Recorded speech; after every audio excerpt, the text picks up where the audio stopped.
Muitas pessoas sonham em viver de dividendos, conseguir uma renda suficiente para pagar todos os seus custos de vida, alcançando assim a tão sonhada liberdade financeira. Mas o que são dividendos e quais passos seguir para escolher empresas que devem pagar bons dividendos no longo prazo, que é a parte mais importante?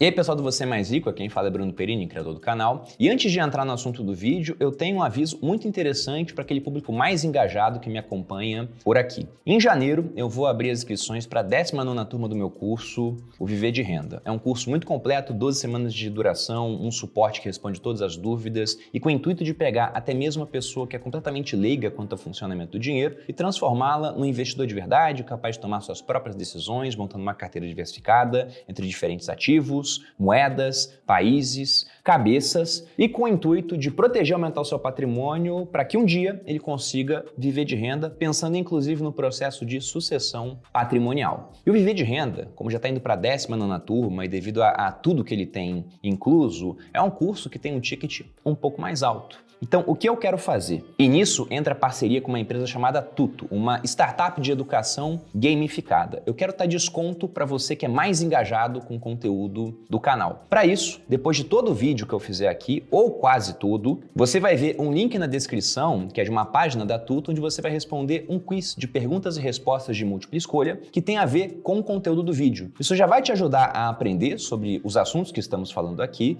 e também vai fazer com que você acumule pontos dentro da Tuto, que poderão ser trocados por descontos na turma 19 do Viver de Renda, por relatórios de análise speech, como por exemplo o melhor da bolsa, você vai ter um tempo de acesso gratuito trocando os pontos pelo relatório e outros benefícios que eu ainda vou incluir dentro da Tuto. Então se você quer participar disso e aumentar o seu aprendizado quanto ao nosso conteúdo e também acumular pontos para trocar por benefícios, fica o convite a um link na descrição. Só que para responder as perguntas, agora você tem que entrar no assunto do vídeo. Então, os passos necessários para que você escolha uma empresa que deve pagar bons dividendos com foco no longo prazo, né? Porque de nada adianta ela pagar muitos dividendos apenas agora. E o primeiro ponto é falar o que são dividendos. Os dividendos são a parte do lucro da empresa que ela vai distribuir para os seus acionistas. Existem até diferentes formas de fazer isso. Tem o dividendo clássico, que é aquilo que vem realmente da parte do lucro. Algumas empresas distribuem também bastante juros sobre capital próprio, que entram como uma despesa para a empresa, tem uma cobrança de imposto de renda, mas é na fonte, você nem vê acontecer. Então, no final, tudo isso acaba em algum tipo de distribuição na mão do acionista, como dinheiro. Porque a gente também até pode pensar em bonificação, que é quando a empresa te distribui novas ações, mas vamos pensar aqui no dinheiro especificamente. Até porque, para viver de renda, você quer esse recebimento de dinheiro vindo de uma empresa. Não só empresas, né? Porque fundos imobiliários também fazem a mesma coisa. E eu já gravei aqui, inclusive, vídeo falando sobre como viver de renda com fundos imobiliários. Recentemente gravei um vídeo mostrando se 1 milhão é dinheiro suficiente para viver de renda, pensando em investimento em renda fixa e também em fundos imobiliários. Eu gosto bastante de fundos imobiliários, estou fazendo uma playlist aqui no canal onde eu estou montando uma carteira do zero dedicada a essa classe de ativos, mas as empresas têm uma vantagem sobre fundos imobiliários quando a gente pensa em dividendos. Porque fundos imobiliários são obrigados a distribuir 95% do seu resultado dentro do semestre. Então perceba que sobra uma fatia muito pequena para que ele possa reinvestir em crescimento. Então o que acontece geralmente é que os fundos imobiliários que querem crescer ficam o tempo todo fazendo novas subscrições. Eles ficam aumentando o tamanho do seu capital social, aumentando o tamanho do seu patrimônio. E o investidor pode participar das subscrições, mas veja que isso é equivalente a comprar novas cotas do fundo imobiliário. Então ele vai crescer porque você está comprando mais no final das contas. E se você não compra, você acaba sendo diluído. Imagine, por exemplo, um fundo imobiliário que tem R$1 milhão de patrimônio.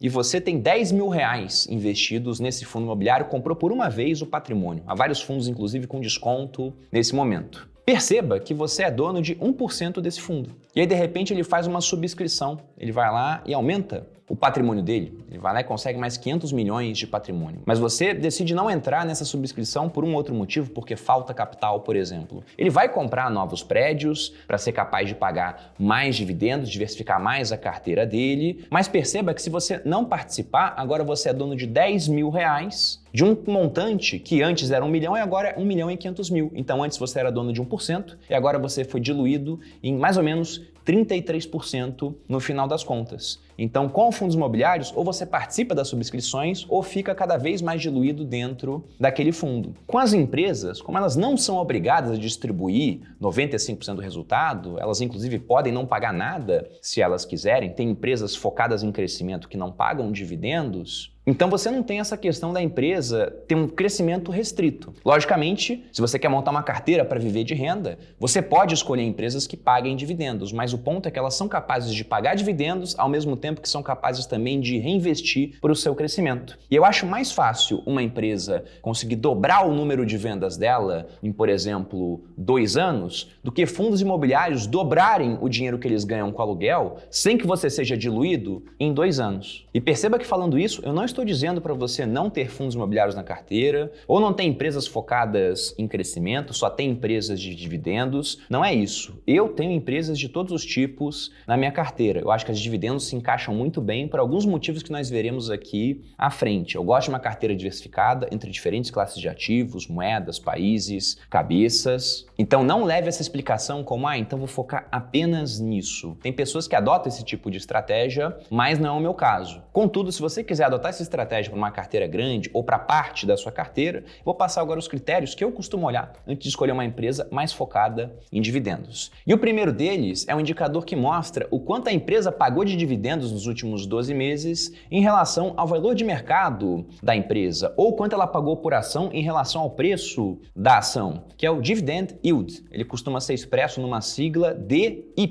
E vem como um número em percentual. Para que você possa fazer a conta do Dividend Yield, o site já dão isso pronto, né? Vamos deixar bem claro, mas se você quiser fazer uma conta, basta você pegar o recebimento dos proventos nos últimos 12 meses e dividir pelo preço da ação. Ou seja, num exemplo com números redondos para ficar bem fácil de compreender. Se uma determinada empresa pagou R$1 de proventos nos últimos 12 meses e o preço da ação agora é de R$10, você divide 1 por 10, vai chegar no número de 0,1, multiplica por 100 para entrar em percentual e você chega no valor de 10% de Dividend Yield durante esse último período. Poxa, Bruno, entendi, mas e aí? Isso é muito? Isso é pouco? Eu vou pegar aqui um critério que está no livro do Décio Bazin, o Faça Fortuna com Ações Antes que Seja Tarde. E no livro, o autor recomenda que você pegue empresas que pagam, no mínimo, 6% de dividendos ao ano. E para algumas pessoas que estão olhando hoje algumas empresas pagarem até mais de 10%, pode parecer um valor baixo. Mas vamos lembrar que empresas que pagam dividendos geralmente são empresas mais consolidadas, em setores mais protegidos de competição. Então elas têm o chamado pricing power. Para você que pensa que 6% ao ano é baixo, pense que é 6% ao ano mais ou menos reajustado pela inflação ao longo do tempo, já que essas empresas têm o poder de reprecificar os seus produtos e serviços para um público consumidor. Então, embora nesses tempos de Selic em 13,75, como a gente tem agora, 6% pareça pouco, é 6% que deve crescer ao longo do tempo. E aí, quando eu digo crescer, não é chegar, por exemplo, a 10%, 12%, mas é que os lucros da empresa irão crescer, o preço da ação também tende a crescer ao longo do tempo, ações são pedaços de empresas, elas têm terrenos e têm participação na economia real. E aí, se você faz essa conta, continua sendo 6%.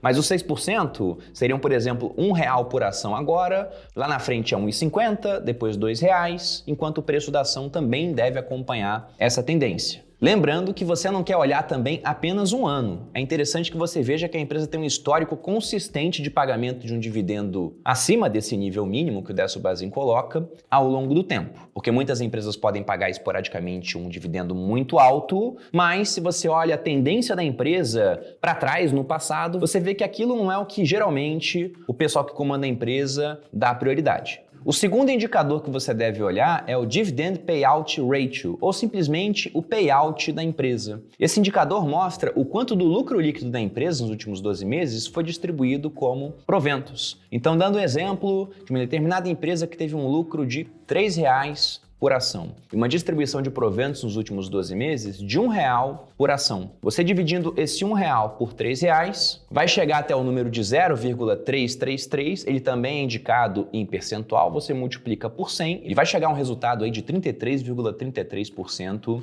de distribuição. Poxa, Bruno, e qual o payout ideal para que eu olhe numa empresa? Eu não vou colocar aqui um nível ideal, mas entenda o seguinte, né? Se uma empresa distribui todo o seu lucro líquido para o acionista, e tem empresa que de vez em quando distribui 100% ou até mais de 100% do seu lucro para o acionista, como vocês podem ver aqui, por exemplo, nesse print que eu estou colocando, mostrando o histórico de BB Seguridade. Em alguns momentos, ela fez isso. E pode acontecer de vez em quando, a empresa tem algum tipo de ganho não recorrente, que entra no lucro, ela quer distribuir mais, ou distribuiu menos em alguns períodos, está com dinheiro em caixa, não vê uma chance de reinvestir esse dinheiro de uma maneira interessante naquele momento e escolhe distribuir o dinheiro que está acumulado em caixa no momento de CDI baixo, por exemplo, não tem um rendimento muito bom, aquilo pode acontecer. Agora, o que eu acho interessante é que você fique desconfiado de empresas que recorrentemente distribuem tudo que tem de lucro ao acionista. Poxa, mas não é bom ter um payout alto? Sim, é interessante que o payout seja alto se você quer viver de dividendos, mas o ponto é que uma empresa que distribui tudo cai no mesmo problema que os fundos imobiliários têm. Ela fica com poucos recursos para reinvestir em crescer mais ou apenas até para manter a sua operação, manter o market share que ela tem em um certo mercado. Em contrapartida, você também não quer um payout muito baixo, porque se a empresa, por exemplo, tem um payout de 10%, 20%, mostra que o foco dela está muito mais em crescimento do que em distribuição de lucros para o acionista. E muito provavelmente uma empresa que distribui poucos dividendos dificilmente vai bater aquele yield de 6% para cima que você quer. Até pode bater, tem alguns períodos onde o preço cai bastante e naquela divisão entre os lucros pelo valor de mercado da empresa, né, ou a distribuição de proventos por ação pelo preço da ação, o número pode subir bastante. Mas o que eu acho que você deveria mirar nessa parte de payout é algo entre 30% e 60%. Você pega algumas empresas hoje cujo preço caiu bastante, como por exemplo o Banco do Brasil, que tem uma média de payout na casa de 36% e atualmente tem o seu dividend yield em 9%. Então, pegando os últimos 12 meses, foi uma baita ação pagadora de dividendos, porque o preço da ação também caiu bastante, parte disso por conta do risco político que nós temos, né, sem saber quem vai ganhar as eleições. O presidente ele tem o poder de colocar a pessoa que ele quiser como presidente de uma empresa pública. Então, vai saber que tipo de objetivo, quem será colocado lá, irá perseguir. O terceiro ponto, já que o dividendo é uma distribuição do lucro de uma empresa, é se a empresa consegue apresentar lucros constantes e crescentes. Porque eles podem ser constantes, mas se estiverem decrescentes, isso vai acarretar em pagamento de menor dividendo ao longo do tempo ou até em zero dividendo caso um dia esse lucro se transforme em prejuízo. Então, o que você quer é uma empresa capaz de manter lucros e que eles cresçam um pouquinho ao longo do tempo, porque isso deve se traduzir em mais dividendos lá na frente. Até porque, vamos lembrar que quem investe numa carteira pagadora de dividendos está com foco no longo prazo. Você não quer comprar uma empresa simplesmente e vender porque ela subiu 50% no ano. Você até pode fazer isso no final das contas, se entender que o preço subiu demais, o dividendo ficou pequeno para sua conta e vale a pena vender e trocar por um outro papel que está mais descontado e tenha mais dividendos, tenha um payout que você acha atrativo, tenha também as outras características que nós veremos aqui, mas esse ponto dos lucros é muito importante. Você pode olhar isso simplesmente pegando, né, em sites de análise para ver a direção dos lucros. Você pode olhar aquele indicador também que compara o crescimento de um lucro em relação aos anos anteriores, que geralmente aparece com a sigla CAGR, né, que é o Compound Annual Growth Rate, e é interessante que ele seja positivo, e se ele é grande, melhor ainda, porque mostra que a empresa está conseguindo crescer bastante dentro do seu setor de atuação. Se até agora você encontrou uma empresa que bate todos esses critérios, poxa, tem um pagamento acima de 6%, tem um payout que não é mais de 100%, ou é muito alto a ponto de se tornar inviável no longo prazo, mas também não é muito baixo a ponto de mostrar que o foco dela está só em crescimento. E apesar de pagar bons dividendos, ela ainda consegue crescer porque os lucros estão bombando, você está num ótimo caminho. O próximo ponto é ver se a empresa, para conseguir fazer isso, não se endividou demais, é ficar de olho no indicador de dívida da empresa, comparando, por exemplo, a dívida líquida com o patrimônio líquido ou a dívida líquida com o EBITDA. Afinal de contas, um negócio que tem que se endividar muito para crescer, ele acaba ficando mais frágil frente a negócios que não precisam se endividar ou têm uma dívida mais baixa, sobretudo em momentos como esse, onde o custo de endividamento ele sobe devido à subida dos juros. Então, esses indicadores mostram que a dívida líquida é a diferença entre o dinheiro que a empresa deve e aquilo que ela teria de recurso para pagar a dívida nesse momento, as suas disponibilidades. E preferencialmente você quer uma empresa que tenha menos dívida do que o seu patrimônio líquido, seus ativos menos os passivos, ou que tenha uma dívida líquida em comparação ao EBITDA, que fique aí arbitrariamente, isso sou eu que estou definindo, algumas pessoas podem discordar, mas abaixo de 3, preferencialmente abaixo de 2 vezes o seu EBITDA. EBITDA, para quem não sabe, é uma sigla que vem do inglês que significa Earnings Before Interest, Taxes, Depreciation and Amortization, ou seja, os lucros antes de juros, impostos, depreciação e amortização. Alguns chamam em português o EBITDA de lagida, embora seja muito mais frequente você ouvir o pessoal se referir a EBITDA ou EBITDA, também alguns pronunciam dessa forma. E o que é o EBITDA, né? Se você for pensar nessa sigla, seria aquilo que é muito próximo do resultado da operação de uma empresa, o que pode ser diferente do lucro da empresa no final das contas, né? Na verdade, o EBITDA, como vem antes de tudo isso que foi falado, costuma ser mais alto do que o lucro, a não ser que a empresa tenha algum tipo de lucro não recorrente. Então vamos imaginar o Grupo Prima aqui, por exemplo. Nós temos a nossa operação, fazemos lançamentos, plataformas de assinatura, mas a gente também investe em algumas startups. E aí, vamos supor que a gente comprou uma partezinha de uma startup e anos depois a gente veio a vender por um preço muito mais alto e entrou uma bolada na empresa. Isso acaba sendo uma operação que ela não é recorrente, não faz parte realmente daquilo que a gente faz todo mês, então impacta o nosso lucro, mas não impactaria o nosso EBITDA. Em empresas de bolsa, você pode ver isso acontecendo, por exemplo, porque uma certa empresa tem a sua operação, mas também tem um terreno que ela utilizava, alguma coisa que está lá na empresa de muito tempo, está marcada a mercado num valor super baixo, de repente ele vai e vende aquele terreno, e que não pode fazer aquilo novamente, né? Afinal era um único, não dá para fazer recorrentemente. Então o lucro pode ter ficado mais alto, mas o EBITDA ele simplesmente se manteve inalterado. E aí o que você quer é um negócio que tem uma dívida baixa em comparação ao quanto a empresa pode gerar de resultado com a sua operação. E como eu disse, esses números são discutíveis, mas como regra de bolso, eu gosto de pensar em uma dívida líquida menor do que o patrimônio líquido da empresa ou uma dívida líquida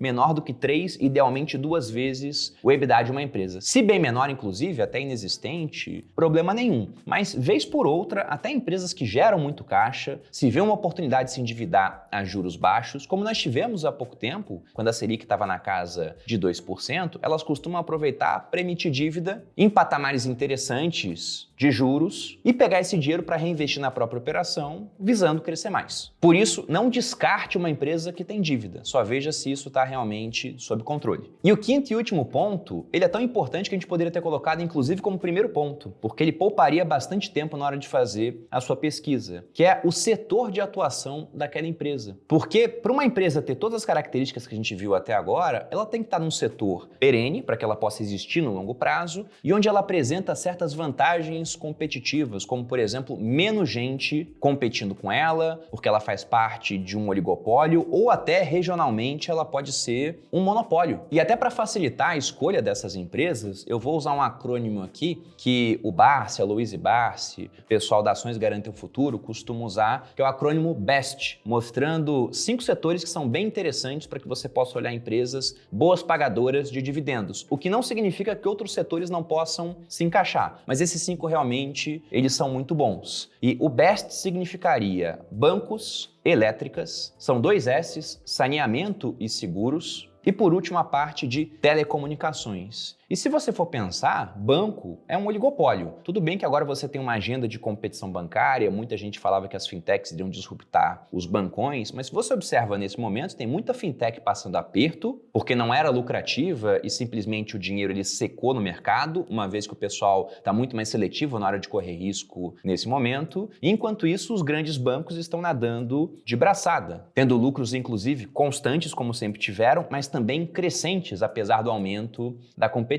Se você vai para o setor elétrico, e no setor elétrico você tem 3 subsetores, né? Parte de geração, de transmissão e de distribuição, e o filé mignon costuma ser visto como a parte de transmissão. Você também tem empresas com concessão de longo prazo e geralmente protegidas da competição, com um poder de reajuste dos preços muito interessantes. Então acaba sendo um setor que, se você for olhar, é raro encontrar uma empresa que não se enquadra em quase todos os critérios que nós passamos por aqui. Na parte de saneamento saneamento, a mesma coisa. São empresas com monopólio regional. Inclusive, pensando em energia e saneamento, eu desafio você a encontrar uma pessoa que teve acesso a essas duas facilidades da vida moderna e simplesmente decidiu não usar mais depois. Infelizmente, no Brasil, o saneamento básico, na verdade, não é para todo mundo, né? Quase 50% do brasileiro não tem acesso ao saneamento básico, que é uma tragédia, mas deve melhorar com o marco regulatório do setor. Mas, de toda forma, perceba que são serviços que você não tem como abrir mão depois de começar a usar. E em telecomunicações, você também tem um comportamento similar hoje em dia. Que pessoa que começa a usar a internet e depois para de usar? Ela pode até reduzir o seu pacote de dados, ela pode passar de um plano pós-pago para um pré-pago, mas a gente pode falar que internet e telefonia também virou uma utility, esse tipo de serviço do qual você não consegue abrir mão. E tanto empresas de telecomunicações, no seu oligopólio lá formado por Vivo, TIM, Claro, quanto de saneamento, quanto energia elétrica e até os bancos fazem parte de setores altamente regulados. E o outro S das seguradoras também está dentro disso. Afinal, não tem tantas seguradoras assim, sem falar que o negócio delas é muito interessante. Vendem seguros, pegam dinheiro dos prêmios dos seguros e reinvestem, inclusive ganhando bastante dinheiro quando os juros estão mais altos. Então as empresas desses setores, de forma geral, acabam se enquadrando de maneira mais fácil nos critérios que nós vimos anteriormente. E alguns outros setores muito dificilmente conseguirão bater todos os critérios. Pensa, por exemplo, no setor de varejo. Você até pode argumentar que o setor é perene, mas as empresas de tempos em tempos passam a ter problemas. As margens são muito reduzidas, tem competidor novo chegando o tempo inteiro, por isso elas podem ganhar muito dinheiro e serem capazes de pagar dividendos durante algum tempo, mas depois a margem cai, cessam os pagamentos, é necessário um grande reinvestimento para se manter competitivo, então dificilmente você vai encontrar numa carteira de alguém focada em dividendos uma empresa do setor de varejo, pelo menos durante um prazo muito longo. E aí perceba também o seguinte, depois desses critérios que nós vimos para escolher uma empresa que paga bons dividendos, com foco no longo prazo inclusive, nós podemos chegar a algumas conclusões. Muita gente fala, vale a pena ter empresas pagadoras de dividendos na carteira, sendo que elas irão crescer menos? Ou vale a pena só ter essas empresas e excluir aquelas de crescimento? Um primeiro ponto é que empresas de crescimento, muito provavelmente um dia, irão se transformar em empresas pagadoras de dividendos, sobretudo dependendo do setor em que ela está inclusa. Até porque uma empresa tem um certo limite para crescer. Não dá para você embutir que um negócio que hoje cresce 20% ao ano, por exemplo, que é maravilhoso, vai continuar crescendo na perenidade essa mesma taxa. Porque afinal de contas, se o negócio cresce 20, o país cresce 2, seria questão de tempo o negócio ficar maior do que o país. O que é muito difícil de acontecer, não digo impossível porque tem Big Tech por aí que pode realmente crescer tanto que vai saber se não vai ficar maior do que alguns países menores, principalmente. Mas o ponto de uma carteira de dividendos, ou ter parte da carteira voltada para isso, é que você colhe alguns benefícios. Eu vou elencar aqui 3 benefícios principais. O primeiro deles é uma certa proteção, porque são empresas mais consolidadas, que costumam ser menos voláteis, elas caem menos quando a bolsa vai mal. Por outro lado, a subida dos preços também costuma ser um pouco menor, mas se somar a subida de preço com dividendos, elas podem apresentar uma bela de uma rentabilidade. O que não exclui, por exemplo, não é uma proteção onde você não vai ter ganhos no final das contas. O segundo ponto é que essa renda que ela vai te pagar de proventos também te ajuda a rebalancear a carteira no longo prazo. Porque muita gente pega esse dinheiro e já compra mais ações, aquelas mesmas que pagaram os dividendos, mas de tempos em tempos você pode ver outra empresa que está mais interessante, então você pega o dinheiro pago por uma empresa para comprar uma outra e formando uma carteira diversificada, comprando aquilo que no momento você acha que está mais atrativo. Então esse recebimento de tempos em tempos dos dividendos, ele é uma mão na roda na hora de rebalancear e deixar uma carteira dentro dos percentuais que você tem como alvo. E o terceiro ponto é uma certa previsibilidade. É lógico que o futuro ele continua opaco por natureza, o vidro para-brisa ele é sempre muito mais embaçado do que o espelho retrovisor, é muito mais fácil enxergar o passado em comparação ao que pode vir à frente, mas devido a esse perfil de serem empresas perenes, em setores mais regulados, com menos competição, essas empresas se tornam mais previsíveis. E devido a essa proteção de competição, fazerem parte de oligopólios, é mais difícil surgir algum tipo de empresa trazendo uma disrupção ao setor. É lógico que não é impossível, mas se for pensar, por exemplo, em saneamento básico, eu não consigo enxergar uma disrupção para uma empresa desse setor. Se pensar, por exemplo, em empresas elétricas, tudo bem que há uma certa tendência do pessoal colocar painéis solares e até se transformar em uma unidade autônoma em termos de geração de energia, mas também é complicado.